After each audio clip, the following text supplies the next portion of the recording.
Hi, and welcome to Check Your Thread, a podcast about sewing more sustainably.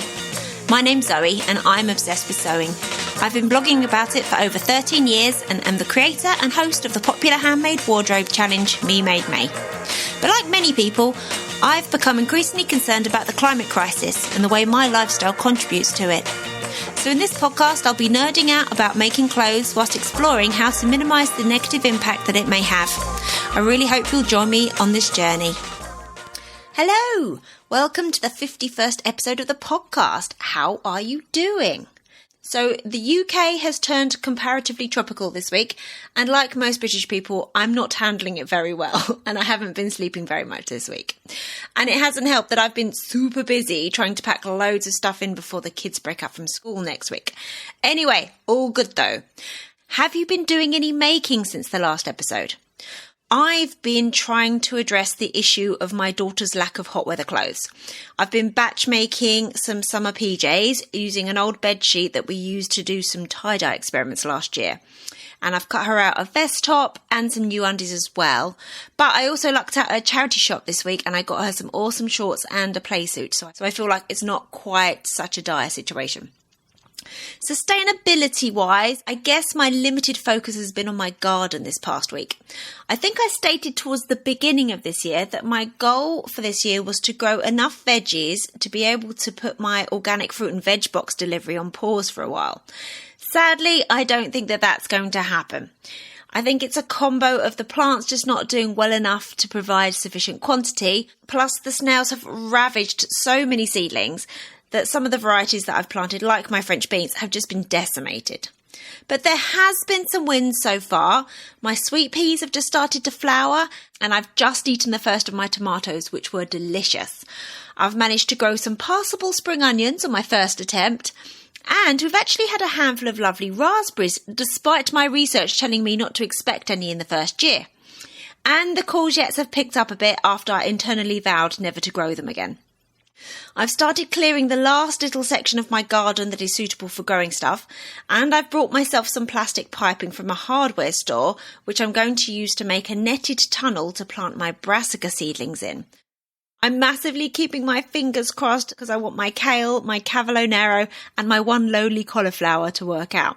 I've never tried growing brassicas before, so I'm on a bit of a learning curve with this. Well, it's all a learning curve really, isn't it?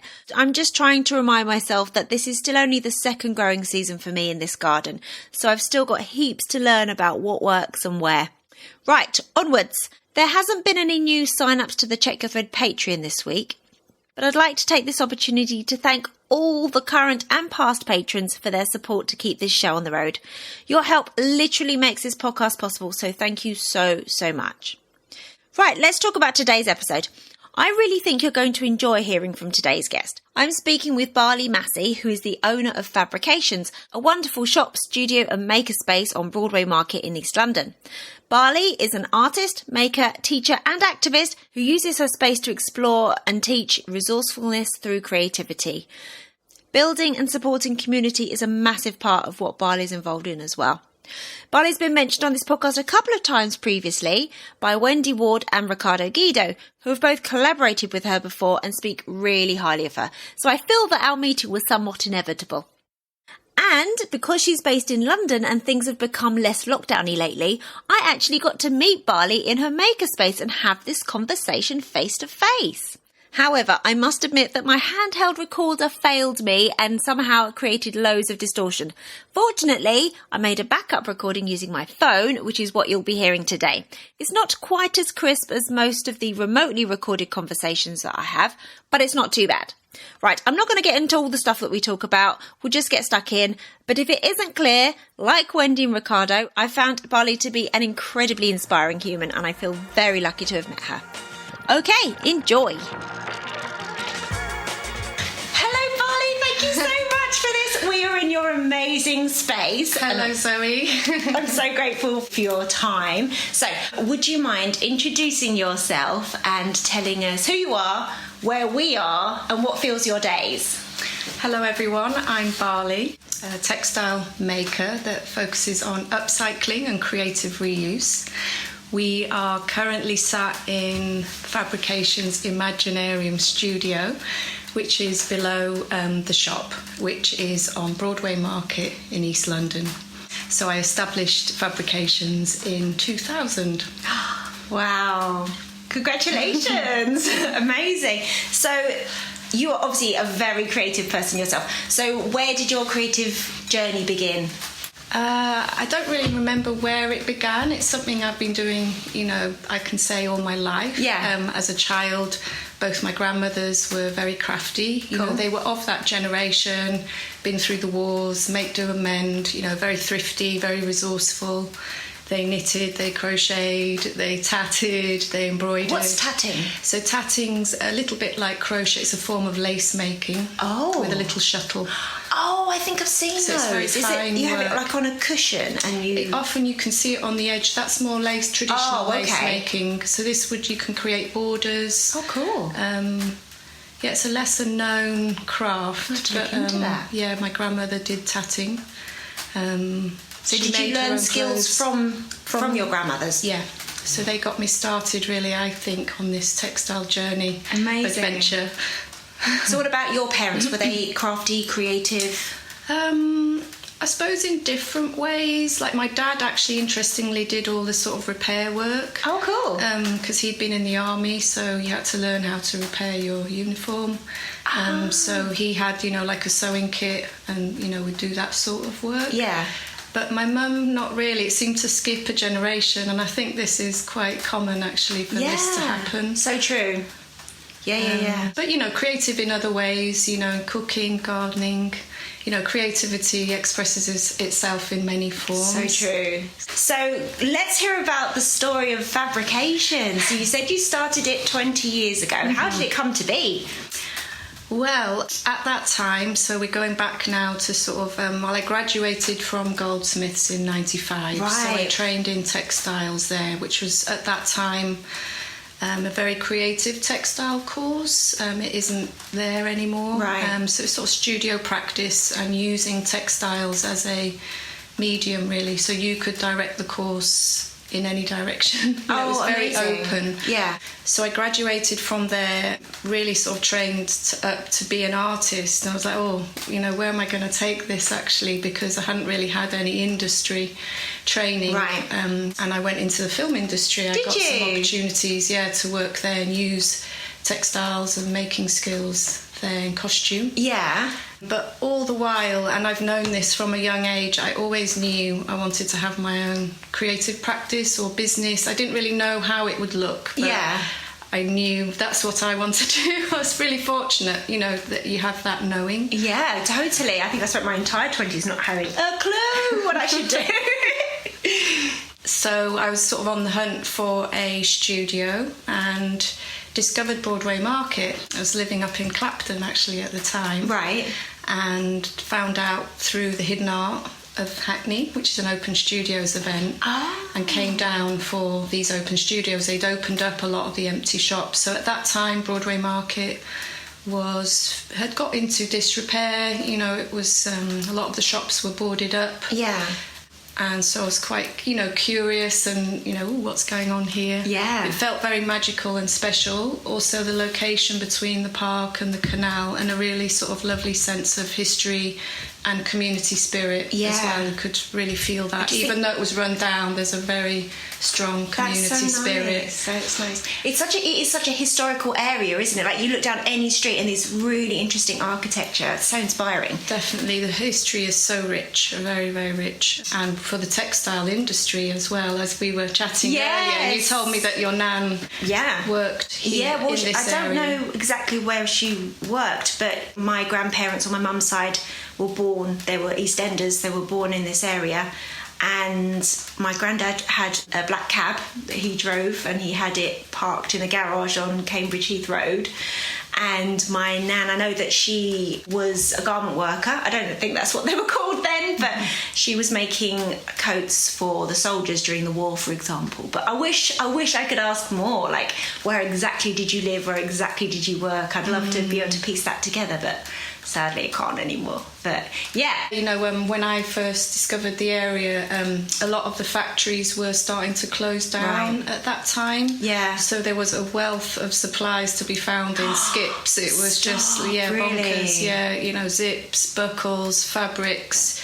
You know, you could go shopping in the skips, you know. Oh my goodness. So when I first started, you know, I had a really good stash of supplies that I was just finding in the area.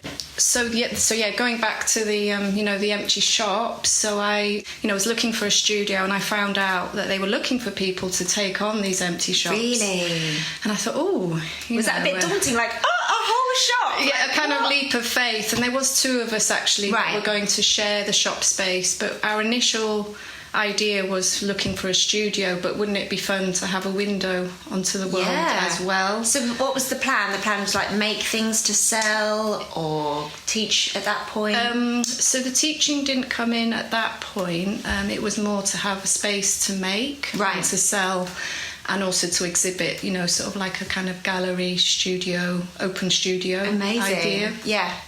But then my friend decided not to do it. Yeah. She found a space elsewhere.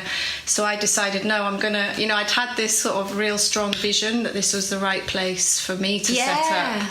And I thought, no, I'm going to, you know, go for this leap of faith and do it. It was a lot of work because the shop, you know, was in a really bad state of disrepair. What had it been before? So previously it had been a electronic kind of repairs shop, TV repairs, and I remember the sign was, you know, All's Well Rescue Centre, and I was like, it's a sign! This is perfect. And prior to that, it had been a butcher's. So down here in the basement, actually, there was all kind of, one of the rooms was packed out like a sort of chiller space. Goodness. I mean, there was a lot of work. We had to kind of... it sounds it. And, you know, I think it was that spirit of youth and optimism that drove this is going to be amazing! But I was really fortunate. I managed to get a grant. And back when there were grants. Strong negotiations with the council because it was a full repairing lease, which means I was responsible for any of the work. This is so bold. Because what were you in your early 20s at this point? Sort of mid-20s, yeah. This is very, very bold. This is very impressive. One way of calling it. I would be terrified. I don't know how this works. So cool. So I managed to negotiate 2 years rent-free with Hackney Council. Nice. And the money that I would have put into rent, I put into the building. Oh, right. So, because you had to kind of match fund this grant. Yeah, so then we opened in June 2000, and yeah, it's just sort of been an exciting adventure since there, an evolution. Yeah, so the initial goal was studio space, exhibition space / shop. Yeah. So how has that evolved in the last 22 years? Yeah, so during some of the exhibitions we started to do little events and happenings. Cool. I did an exhibition that was all around contemporary knitting, and we decided to run a knitting workshop as part of that on the shop floor. Nice. And that went really, really well, and we were like inundated, with interest. No one was really doing anything like that at that time. I mean, you obviously had adult education places, but it was unusual to see, a sort of shop / community space. Something that's a bit more accessible than signing up to a whole course. And just have a little taster and a try at something. So I realised, actually there was hunger. So I was working with other designer makers in the area, so I was teaching and I invited other makers, would you like to offer your area of speciality? Fantastic. So we were doing all sorts, darning, patchwork quilting, knitting, crochet, all things that could be done by hand, because as I was saying to you earlier, it was done on the shop floor. I used to make these poofs out of bicycle inner tubes rope that were stretched over form, so people were all sitting on really like little hobbits. And so I think as people were passing by, I was saying to you earlier, it looked quite a sight, and we'd have a whole audience of people stood outside the window. What are they doing in there? What are they doing? Oh, look, they're knitting. Like it was something that had never been seen. That's so interesting. So then you eventually, we're now sitting downstairs. Yeah, so we outgrew the shop. So this would have been the yard that we're sitting in now. Yeah. So So decided to go for it and apply for planning permission to extend the back of the shop. Yeah. So another leap of faith and another very bold move. I love it. Working, taking every possible job going. Oh, really? To save up for doing it. But managed it, and here we are now with quite a lot of different strands that make up fabrications. Right. I've got the shop, the studio side with my own practice, and then the maker space really where people can come and learn. So are you teaching the classes? You still have kind of guest teachers come in as well? Yeah, I still have guest teachers coming in, and that's prior nice. to lockdown, COVID, obviously we'd have a lot of events. Sort of book launches, mending parties, all sorts of ways of bringing people together through making and, sustainable practices. Yeah. Sounds like you've always kind of had your eye on reuse, repair, recycling, upcycling. So that sounds like you were kind of plugged into those ideas when not a lot of us were thinking about that. Would you say that's true? Yes and no. I think I'm continuing a tradition that's always been. I see, right. But I hear what you're saying because I encountered that myself, because for me it felt very natural to work in that way. Sure. That's the way I'd been brought up. That's the way, those were the values that my grandmothers had passed on to me. And it just made a lot of sense on lots of levels, creatively, as a community, also, making things accessible. Yeah. And also, as for the environment, being kind of kinder and I think you're a visionary. aware and resourceful with what we have already. Yeah. But it is, I would like to say, it's a long tradition. It is a path that many people before me have walked. True. Maybe it was just, needed a bit of clearing of the path. It's exciting to see lots more people on that, journey as well. Yeah. So let's talk more about community, because I have my own experience of this area, having worked here about 15 years ago, and it is a real mixture, isn't it, of people coming here because it's becoming more gentrified and it's becoming cool, and people who have grown up here their entire lives. And as you were saying, that there's a kind of two communities living side by side. So what role do you see fabrications in those kind of communities?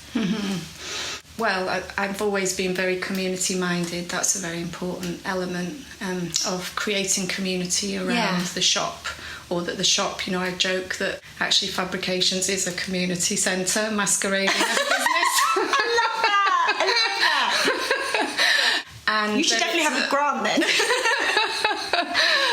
And, I've also observed, the erosion of community spaces as areas become more popular, property becomes more valuable. I am just through my own experiences and observations seeing, this erosion of spaces where people can come together. Yeah. And so because I do have this space, I want to try and make that happen as best as I can within the means that I have. Yeah. So hopefully that's a role that I can play, to offer people a space. So we do have a fortnightly community craft night. Lovely. So people can come in with their projects. You can hire the machines. You can work on your own projects. You can meet like-minded people, irrespective of your background. Yeah. I think the crafting is a great leveller, because you all have that in common. Yeah, and it's such an icebreaker as well, isn't it? Because when you're working on your project and someone's doing something interesting over there, it's such a natural thing, isn't it? To be like, oh, what are you working on there? Oh, I love those colours, isn't it? It's such to starting a connection with someone, isn't it? Definitely, yeah. And we, we have people of all ages, all backgrounds, and for some it's become a really important evening because they might live on their own, particularly through lockdown. People have been isolated, so we set up a WhatsApp group, so that we could share our makes and support each other, keep each other going, check in on each other as well. That's wonderful. So what's the kind of oldest and the youngest? So the youngest, we have had sort of children coming with a parent, sort of age 8, up to, I think, our eldest member, maybe 85. Amazing. That's so lovely. And you often get the same people? So, yeah, it's people that come regularly, and then there's other people that might, dip in and out as they're doing a class. They might need some extra support, haven't quite finished a project. Sure. Or maybe just, want access to the machines, finish a hem on something. Yeah, or space if they live somewhere a bit so we've got a small. cutting table in the back room, which is my shed. Oh. There's another that part. says private on there. Right. So there's a big cutting table in there. Fantastic. So, as I'm sure you can appreciate, having space to cut out is... and also I can totally imagine that when people are busy or maybe they've got families, just having one evening a week, they're like, I'm going out and no one can bother me because this is what I'm doing, and it's very motivating, definitely. Yeah. Oh, I wish I lived nearer. It took me way too long to come, but that's amazing. But also in terms of other community initiatives, I'm very proactive with getting involved with other groups, keeping an eye on what else is going on in the neighbourhood. Yeah.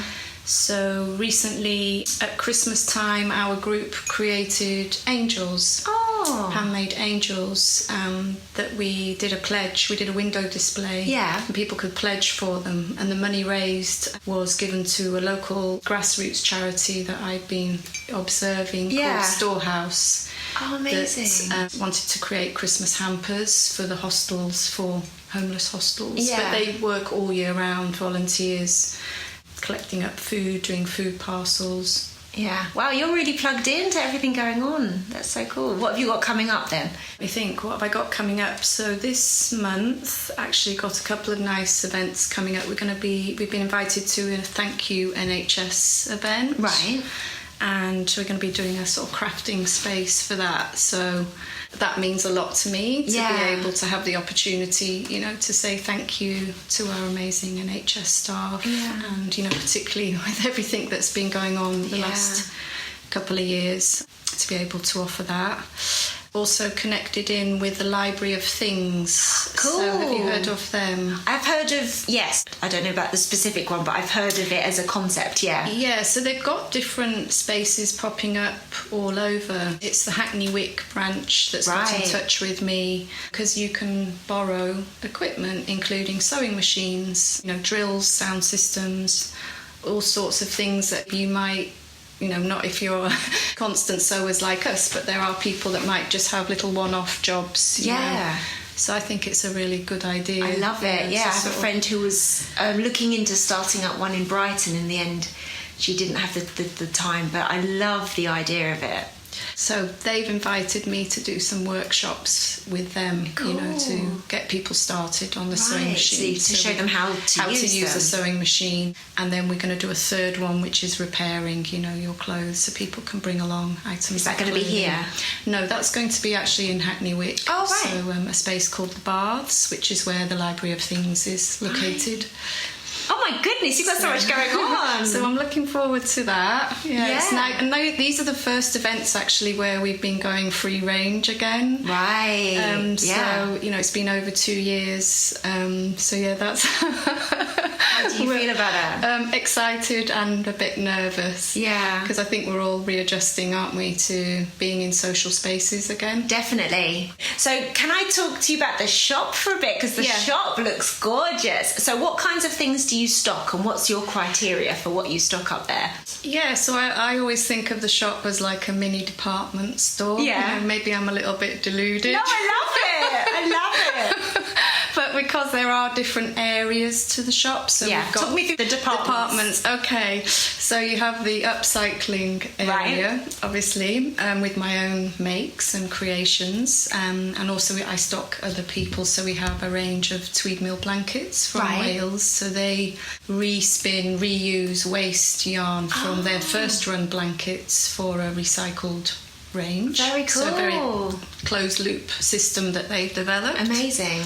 So did they contact you, or did you find them? I found them, and contacted them. I mean, they're quite popular now. They are sold all over. They've grown quite considerably in the time that I've been working with them. So it's kind of mostly my own pieces actually. Then we have, a sewing section with useful haberdashery, mending supplies, needles, threads, scissors, you name it.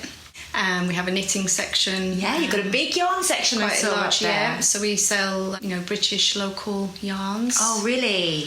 Again, the notions that go with knitting.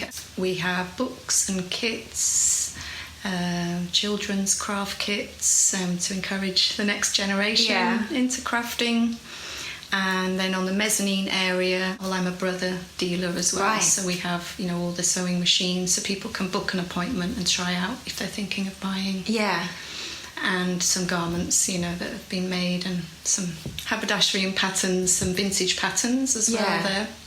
Amazing. What haven't you got? That'd be quicker. Quite a lot. Our fabric area's sort of dwindled. Used to work with Offset Warehouse, who you've interviewed on the podcast. I have spoken to Charlie, yes. I'm surprised you had space for fabric as well. Yeah, so that was on the mezzanine area. So that was the sort of dedicated fabric section. Right. In the mini department store. I love it. I love thinking of it like that. So what did you do during lockdown? Well, initially it was a big shock because, when you've been running the shop and seeing people every day, just to readjust to that big change, it was, quite devastating at the time. So I threw myself into volunteering. I got involved with the whole scrub making movement, which was so wonderful to see. Glad I've got the cutting table. Across the whole of the UK. So I joined the Hackney Scrub Hub and started cutting out scrubs down here and making them. Amazing. And I think that really kept me quite grounded, because I think in those early months no one really knew what was happening. There was a lot of fear. Yeah, completely. Uncertainty, just watching the media and seeing everything unfold across the world. My partner refers to COVID as a big seam ripper. Oh. Yeah, that sort of ripped open the fabric of society. Yeah. So I was down here doing that. I also making masks and distributing them to different, groups in the community because again there was no masks available, and I had read about the benefits of masks and was like, why aren't the government introducing masks? So I was like, right, I'm gonna make some. It sounds like you were well set up to do those things. Yeah, definitely. So I was able to, and then a friend helped me to set up an online shop. So it was COVID that was kind of the impetus because I've been very resistant to online, actually. Oh, really? Having a physical store, I just wanted to focus in on day-to-day interactions with people. Yeah. I guess that feels like a whole nother thing as well. You've already got several aspects of your business. Yeah, and sort of a studio practice, a teaching practice. Yeah. So sort of that felt like a whole big other area. Yeah.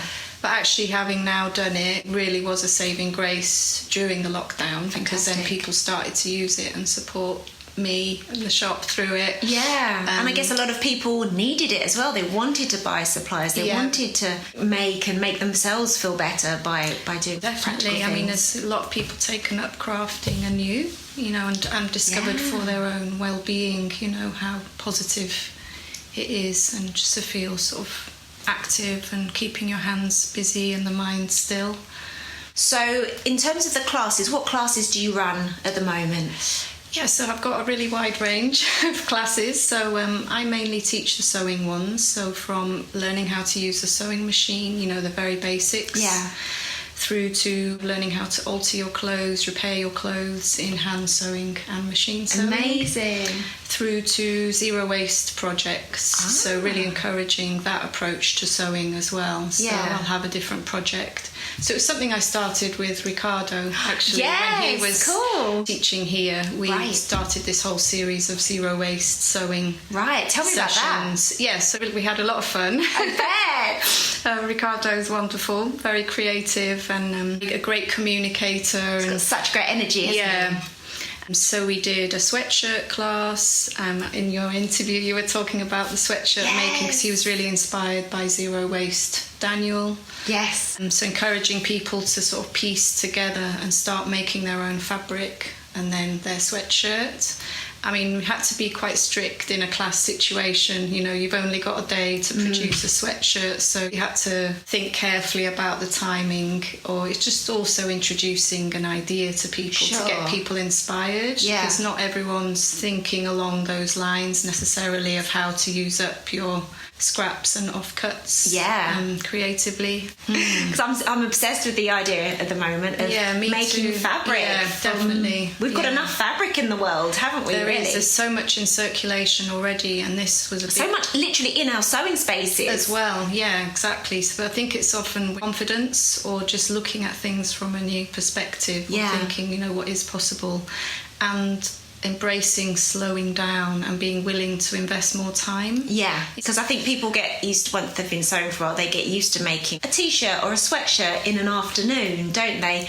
But when you're making and piecing the fabric together initially, it does take longer. But that's not a bad thing, because none of us are sitting there with a wardrobe that's empty, are we? Like, we've got clothes to wear. So it's like a benefit, and I think that you can slow down. You're forced to slow down a bit more. And also embrace that creativity as well, because it's so much going on, isn't there? It's like a whole new skill set in a way, isn't it? It is, and it's a lot of fun. It's, you know, it's very playful, and I think it's learning to work with what is and what exists already, you know, so rather than you might have certain ideas or expectations, or you've seen something online that you're trying to emulate. Yeah. Actually, you're drawing on your own creativity. Yeah, and you always have to let go of that at some point, don't you? Because there's a bit like, that doesn't quite go with what I was planning. There's always a challenge, isn't there? An unexpected challenge you have to overcome. Definitely, and I love that unexpected, you know, that's quite magical, I think, and to be embraced, looking at what's there and how can I work with what's there. And it's a resourceful, it's mindset, actually. You're shifting the thinking, which I think is kind of at the root of what's needed. Yeah. So have a more sustainable living, you know. Definitely. So the people that attended those classes, did you see some kind of sparks fly and some mindset shift? It happens with a lot of the classes, actually, and, you know, with the zero waste sewing, because often that will attract people that are sewing already, you know, they've got some skills already, but maybe they haven't worked in that way, more perhaps down a conventional sewing route, following a pattern, buying your cloth, etc. But even in the beginners classes, you know, learning how to use the sewing machine, I see it, and the conversation comes up time and time again. Wow, it really does take time, effort and skill to make our clothes. Yeah. And why are things so cheap? Yeah, interesting. That's the penny so drops, I think people connect with the making processes. For me, that's a mind shift. You know, people are starting to value. Again, you know, if you buy something from the high street, someone somewhere has made that. Yeah. They've had a high level of skill to produce that item. Yeah. And when they go to buy some fabric for a sewing project, they're like, wow, that's not cheap compared to the t-shirt you might buy in a high street shop. Like, so when you are doing for example, your intro to sewing workshops, do you take that as an opportunity to initiate those conversations, or do you find they happen kind of automatically? They happen quite naturally, yeah. I think people coming here, I always sort of give an introduction to my practice, you know, and my interest in reusing. Yeah. And, you know, the whys behind. Yeah, lovely. But then, I'm not someone that wants to push my values onto people. I think it needs to be something that comes from each person. Definitely. I'm just there to kind of encourage and inspire, hopefully. Well, I'm sure. So I would really love to talk about your Remember Me service, because I've seen some beautiful stuff that you've created that you've posted on Instagram. Can you tell us about that? Yeah, thank you. That service is really close to my heart, so thank you for the opportunity to talk about it. So it's a special service that people can come with their clothes or textiles that hold sentimental value.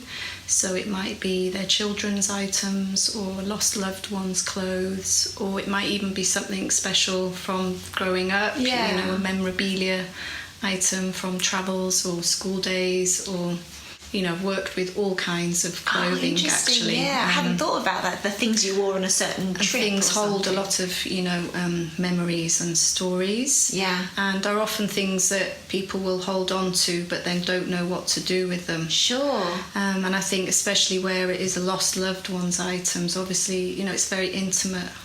The clothing, but for all of us, it's probably the most intimate bit of textile that there is.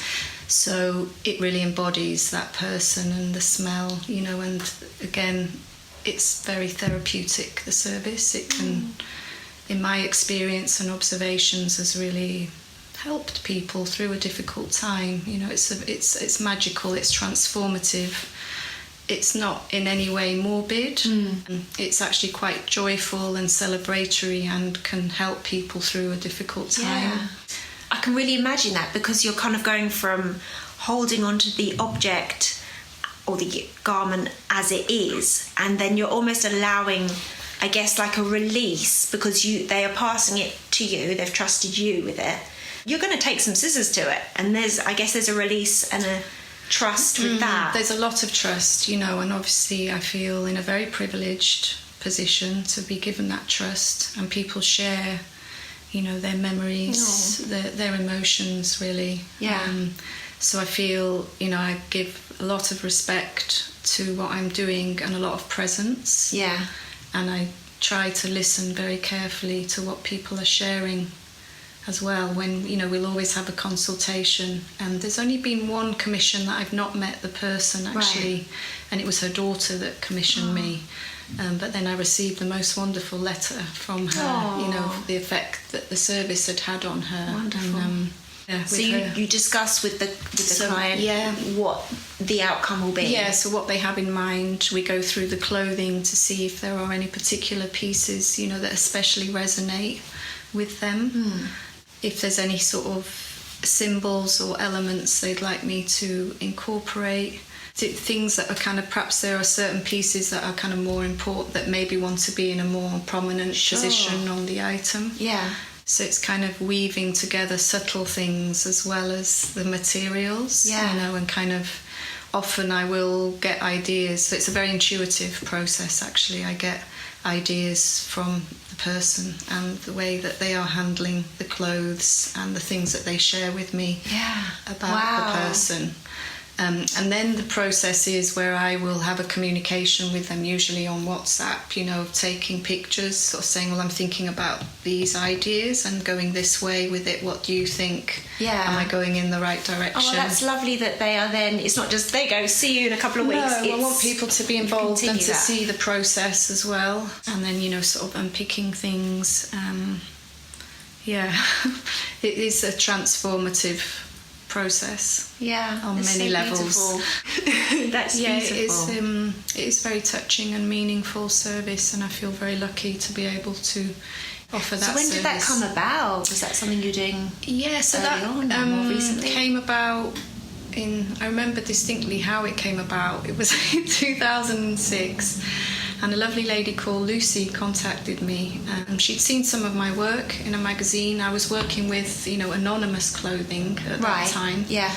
And she asked me, would I consider working with her husband's clothes? That, you know, and she actually said, you know, it's taken me a year to contact you. I've had this idea for a year, but I think now's the right time. Yeah. Would you consider working with my husband's clothes? Because I would really like to make, you know, she'd seen some cushions and quilts that I'd made. Would you consider making these items that I could then give to other family members as gifts? And she arrived at Fabrications with a bright yellow suitcase with her husband Michael's clothes. Yeah. And that was really powerful, actually, observing how she held. And that's how the idea, I don't know if you noticed, on some of the cushions I put the shirt sleeve on the back so people can hold and hug the cushion. And that came from watching Lucy with you know, her husband's clothes. That's how that came about. And then I made the items. That was really frightening. I was quite scared, because it was a big responsibility, and you know, I don't want to get it wrong. I was so like on the sort of eggshells doing that commission, because it was the first, but it went really well. I was going to say, it must have been received. Really nice letters and feedback from you know, their children. And I thought, you know, I want to offer this to other people. I can see how powerful this is, how therapeutic. You know, something so simple, in a way, taking someone's old clothes and turning it into something new. Yeah. And what that can do. Yeah, it's amazing. You've also worked with previous guest Wendy Ward. Wendy, yeah, so sorry, I should have said with the Zero Waste Sewing that we use Wendy's amazing books as a resource. Fantastic. And so when Ricardo and I were sort of thinking about these classes, I thought, well, why don't we use Wendy's book, you know, the patterns that she's brilliantly created. Perfect. And she's also very interested in, you know, scrap busting. Completely. So I contacted Wendy to see what she thought, and she was up for it, of course. Very encouraging. And we provide students with one of her books. Fantastic. Within the Zero Waste, you know, if we're using her pattern, students get a book. Yeah. So they're then set up, you know, with everything they need, really, because the patterns, I think, are really well put together, and are really, you know, her instructions are really easy to follow. Yeah, they're a great canvas, a lot of them as well, exactly, aren't they? Yeah, so you can develop. So I've been using the pattern myself because I make sweatshirts upstairs. Yeah. So I've been using Wendy's pattern as my basis, but obviously it does change from what she set up, particularly when you're reusing, because again you're working with what you have. So you do have this sort of parameter, but then within that, and shapes, you know, and arm lengths and dimensions do change, but the basic structure is based on Wendy's pattern. So when you were doing those Zero Waste classes, did anybody kind of do something that really surprised you, or was there a way that they personalised it? Yeah, I mean, I think that is a good point, because I think each person actually, you can have the same pattern, the same resources, but everyone does approach it so differently. And that's really for the beauty of, you know, creativity and creative reuse, actually, that everyone has their own take on it. Some people get quite nervous. Really? They're quite hesitant. It's new. And like, you know, I'm not used to, I need to know where I'm going with this. So some students maybe design something, you know, and sort of what they're going to do with their pieces. Where I always try and encourage this more sort of wabi-sabi approach, you know, where just embrace the imperfections and the design will reveal itself when it's made. Right. So which for some people it is a bit like, oh no, I'm sorry, I get, but slowly I just think it's getting used to different ways of working. But that's what I love, I think, is I can't think of a specific example other than everyone did their own thing and came up with amazing creations. So did you encourage people to bring their own scraps, or were you using materials you had here? Yes, so I always encourage people to bring their own scraps or a couple of old sweatshirts from the charity shop for a sweatshirt class. So recently I did a silk top class. And so people could bring along ties or silk scarves for that. So I encourage them to unpick the ties in advance. Get the rippers out. Yeah. Otherwise we spend half the class unpicking things. Yeah, completely. Yeah, because you can get a lot of fabric in those things, can't you? Yeah. There's so much fabric, as you can see from my curtains here, all made from ties. Looks so good. So I would love to hear if you have any tips for makers who want to approach their creating in a more sustainable way. Yeah, well, I think we've covered a few of them already, and in your other podcast, you know, conversations, this idea of working with scraps, you know, is something that I really love, you know, making my own fabric from scraps. And it was interesting what Ricardo said in his interview, you know, because obviously the scrappy sort of patchworky aesthetic is not necessarily for everyone, and, you know, depending on your circumstances, you might be doing an office job where you have to dress in a certain way. But I liked his point of, you know, where Zero Waste Daniel uses the same fabrics to patch together. So actually what you're getting is lots of seam lines. Yes. But it's the same fabric, and that can create quite, I think, a more moderate, if you like, patchwork and very beautiful it's like an effect. Yeah, exactly. So I think there's doesn't have to look like clown trousers. No, it or can like, look quite you know, because I obviously steer more to the like, everything goes, but I'm able to. But you can do things, exactly, that are more elegant and sophisticated and perhaps plainer with your scraps as well. This kind of jigsaw puzzle of creating your own fabric that you then cut your item out. I think we spoke about earlier this idea of slowing down and embracing slowness. Okay, it's going to take me time, but I'm enjoying the process of doing this. Yeah, so slowing down, using your scraps. I mean, obviously, I think a lot of people have already said in your conversations, using what you already have, things like bed sheets, old curtains, charity shops, are a wealth for these items and resources, and some charity shops sell fabric as well. Yeah. I think it's a lot to do with our mindset. I say in the classes, is to embrace imperfection as well. That we can put a lot of, expectation and pressure on ourselves. Yeah.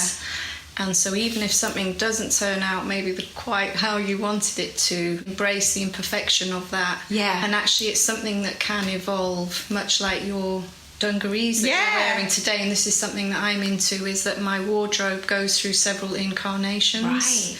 Things get, it's okay, you can change that into something else, you can cut it up. Yeah. And, don't be frightened to do that. And if it's just sitting there and it's sat there for a long time, it's fair game. Yeah. Yeah. And actually it could become something that you love even more. Yeah. And it can just keep changing and keep adding to it, or be a resource. So again, it's looking, what have I got already that I can work with? So where do you get your inspiration for remaking existing garments? Yeah, I think a lot of it comes from the textiles themselves. Right. I'm just fascinated, with the textiles and the types, so often shapes that are already there. Yeah. Experimentation, playing on a wider scope out in the world. I'm inspired by the G's Benz quilters. I'm inspired by many traditions of reuse and remaking, actually, because often it comes from a place, the ingenuity and creativity from a place of adversity or oppression. And I think there's something in the creative spirit that comes through, and that's then reflected in the work that's created, that has so much beauty and soul. So for me, G's Benz quilters, the Japanese borrow over many generations, those items, so beautiful. Yeah. What else? There's an artist who I love a lot of her early work, Lucy Orta. Right. She's a very gallery-based artist, but she did a whole series of projects. One was with the Salvation Army, and she wanted to help homeless people create new clothes for themselves out of waste clothing, and set up a workshop situated where they could learn to sew and make themselves new clothes. Amazing. So along with that was attached ideas around worth and self-esteem. Wow, that's really powerful. The project evolved, and in the end actually it became more fashion orientated. It seemed like maybe people got into making more fantastical items. Right. But that was her initial starting point, which I thought that there's something there, that she has got a lot of potential. And she did a similar thing with food waste, gathering up food waste from markets and then cooking it up. I love that.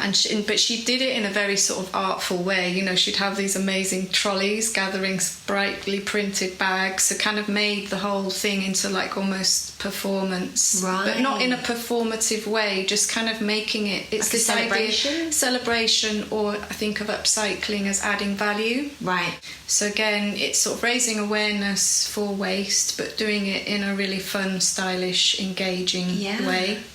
That kind of brings us full circle to the point you made at the beginning, that creativity takes many different forms and can be applied in different disciplines. You were saying, for example, that your mother is kind of creative in, not necessarily in textiles, but in cooking and gardening, and that kind of has brought it all full circle. And another message for sewers, new sewers, we are all creative. I hear often, I'm not creative. Yes, we are. It's part of our birthright. Yeah. Oh, that's beautiful. Barley, this has been so lovely. Thank you so much for sharing all your wisdom and your knowledge and your experience. I really appreciate it. Thank you. I'm very excited for my first ever podcast interview with you as well. And it's lovely to see you again, Zoe. Yeah. And thank you very much for having me. Oh, it's been amazing. Thank you so much. Thanks so much for listening. I really hope you enjoyed this episode and are left feeling inspired. For more info about the podcast, including show notes for this and every episode, head to checkyourthread.com. I'd love to hear from you, so if you have any comments, questions or ideas for future episodes, please get in touch by emailing zoe@checkyourthread.com or find me on Instagram @checkyourthread. Massive thanks to Patrick Potter for production support, to Sylvia Seller for the awesome logo design, and to Simon at Palm Skin Productions for the music. This ad-free podcast would not be possible without listener support, so if you feel you are able, please consider signing up to the Check Your Thread Patreon. For the equivalent of buying me a coffee each month, you'll be making it possible to continue producing regular episodes. Links can be found in the show notes and on the website checkyourthread.com. I hope you'll listen again next week. Until then, take care. Bye!